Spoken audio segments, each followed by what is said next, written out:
senhoras e senhores senadores, hoje, dia 12 de junho, presidente, véspera de Santo Antônio, muito comemorado pelos católicos da minha terra, também para outros, dia dos namorados, mas para aqueles que lutam em defesa das crianças e dos adolescentes em nosso país, um dia muito importante, porque é o Dia Mundial de Combate ao Tráfico Infantil, combate ao trabalho infantil, melhor dizendo.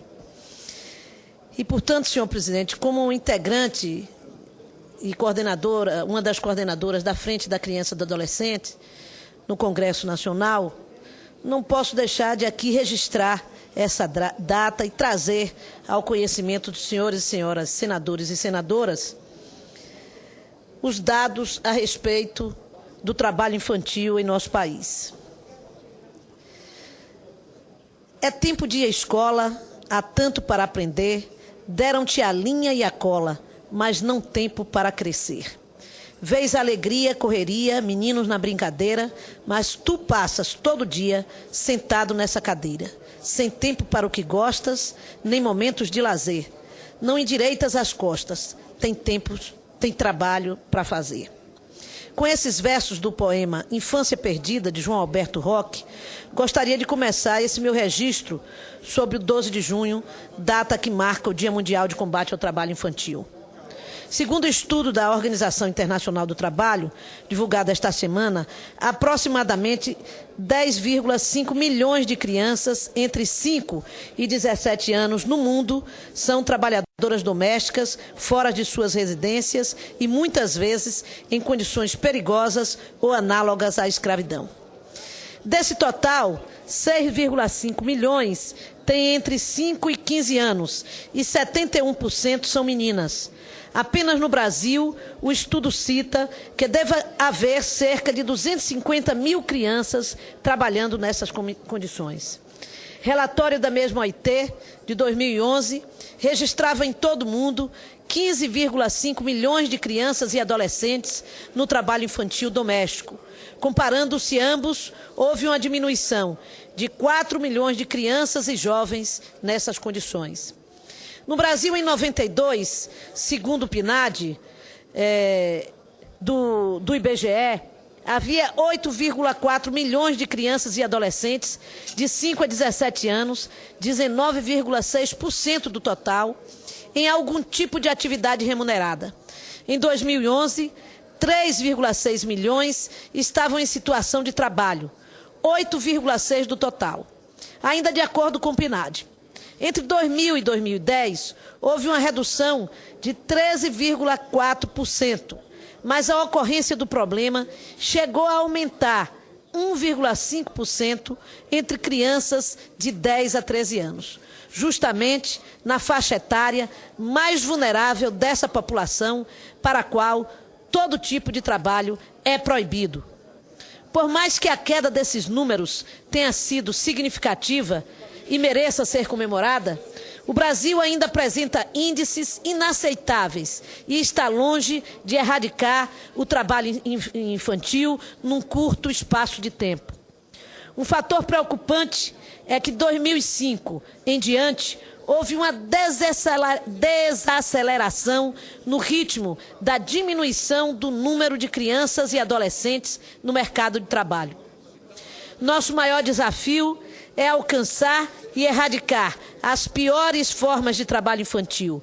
O doméstico, nos lixões, na exploração sexual, no narcotráfico, na agricultura familiar e no comércio informal urbano. Vencer também a consciência de nossa sociedade. Em diversos setores, ainda persistem os argumentos favoráveis às atividades laboriais de crianças e adolescentes para mantê-los longe do crime ou dignificá-los. Especialistas alertam para as consequências dessa cultura que ignora os muitos efeitos nocivos e o papel de perpetuação da pobreza que exerce o engajamento precoce na produção em detrimento da formação e do estudo. Mesmo a nossa justiça concede ainda autorizações prévias para que menores de 16 anos ingressem no mercado, medida considerada inconstitucional. Na esfera política, as maiores dificuldades são a falta de articulação entre as diferentes esferas municipais, estaduais e federal e críticas ao programa PET, Programa de Erradicação do Trabalho Infantil. Os principais questionamentos feitos hoje ao programa giram em torno do controle da frequência escolar e a presença nas atividades no contraturno, assim como o devido acompanhamento para o não retorno ao trabalho infantil. Com base no relatório Brasil Livre do Trabalho Infantil, da ONG Repórter Brasil, Organização de Comunicação e Projetos Sociais, podemos conhecer melhor os diferentes aspectos do problema. Após uma introdução com dados gerais e dificuldades a serem enfrentadas no campo político, da justiça e cultural, o relatório analisa em profundidade as piores formas de trabalho infantil, debruçando-se sobre o trabalho doméstico, o urbano informal, o ilícito, o trabalho rural e a exploração sexual comercial de meninas e meninos. Na área rural, estima-se em 450 mil o número de crianças entre 5 e 13 anos que trabalhavam em atividades agrícolas ou no extrativismo em 2011, ou 63,5% do total de trabalhadores nessa faixa etária, segundo o PNAD. As atividades agrícolas são aquelas em que as crianças começam a trabalhar mais cedo. A política de prevenção e eliminação do trabalho infantil no campo hoje é focado na agricultura familiar. Segundo o PNAD 2011, 74,4% das crianças entre 5 e 13 anos que trabalhavam não recebiam contrapartida de remuneração. As regiões Nordeste e Sul lideram a taxa de ocupação de crianças na agricultura.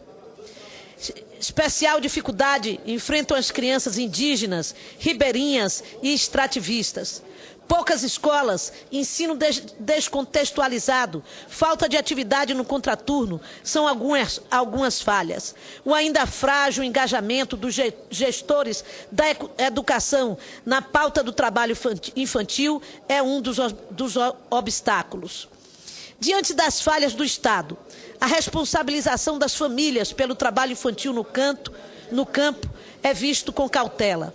O setor agrícola e extrativista concentra mais da metade dos meninos e meninas de 5 a 13 anos que trabalham no Brasil. O fenômeno é mundial. Segundo a OIT, 60% das crianças entre 5 e 17 anos que trabalham no mundo estão nesse setor ou no extrativista. Portanto, para reverter esse quadro, temos que ter esses setores como prioritários para as políticas públicas de erradicação do trabalho infantil. Gostaria de destacar que a PEC das domésticas, que relatei no Senado, promulgada como emenda constitucional 72/213 em 2013, em abril, define como proibido o trabalho noturno, perigoso ou insalubre para menores de 18 e de qualquer trabalho para menores de 16 anos, salvo na condição de aprendiz a partir de 14 anos. Aberta, portanto, as portas para que nós possamos erradicar o trabalho infantil no trabalho doméstico brasileiro. Embora a OIT não tenha considerado a recente emenda das domésticas, o estudo divulgado esta semana destaca que desde 2008 o Brasil já deu um marco inicial na proteção de crianças trabalhadoras domésticas com o decreto 6.481, que proíbe que algumas profissões sejam realizadas por crianças. Ainda aguardamos que a presidente Dilma encaminhe para essa casa a ratificação de um importante instrumento no enfrentamento dessa prática, que é a Convenção sobre Trabalho Decente para as trabalhadoras e os trabalhadores domésticos, a Convenção 189. Os serviços informais e o tráfico parecem atrair cada vez mais meninas e meninos com menos de 16 anos. No início dos anos 90, a idade média de ingresso no tráfico de drogas na cidade do Rio de Janeiro era 15 e 16 anos. 10 anos depois, havia caído para 12 e 13 anos. O Brasil assumiu o compromisso de erradicar esta prática até 2015. O Estado também precisa melhor se equipar para o enfrentamento da exploração sexual de crianças e adolescentes, especialmente no que se refere à qualificação do atendimento às vítimas. Nos últimos 20 anos de enfrentamento, avançaram, de 2004 a 2010, o número de programas federais para a área saltou de 3 para 13. Um dos reflexos foi o aumento das denúncias. Embora a sociedade esteja mais sensível ao tema, vítimas ainda sofrem com a impunidade, o atendimento precário e a insuficiente articulação entre as ações desta política.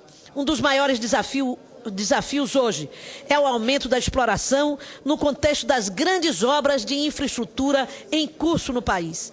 Entidades ligadas à rede de enfrentamento alertam para a intensificação desse tipo de violação nas regiões onde estão sendo construídas obras de infraestrutura para mega-eventos como a Copa do Mundo de Futebol. Essas entidades recomendam que as ações de prevenção figurem nos processos de licenciamento das obras. Em contrapartida, o engajamento do setor privado se apresenta como uma alternativa na inserção das vítimas no mercado de trabalho legal e informal. Mas é nas atividades de trabalho infantil, em ramos ilícitos, que urge uma ação eficiente e abrangente dos nossos governos. Pois esse é o ovo da serpente que origina a violência e o crime juvenil em nosso país. Aqueles que hoje apregoam a redução da maioridade penal como forma de ampliar a segurança da população, agem como quem quer colocar trancas em portas já arrebentadas. É nessas demandas que podem ser feitas ações preventivas, cumprindo-se assim o velho adágio de que se eduque a criança para não precisar punir o adulto.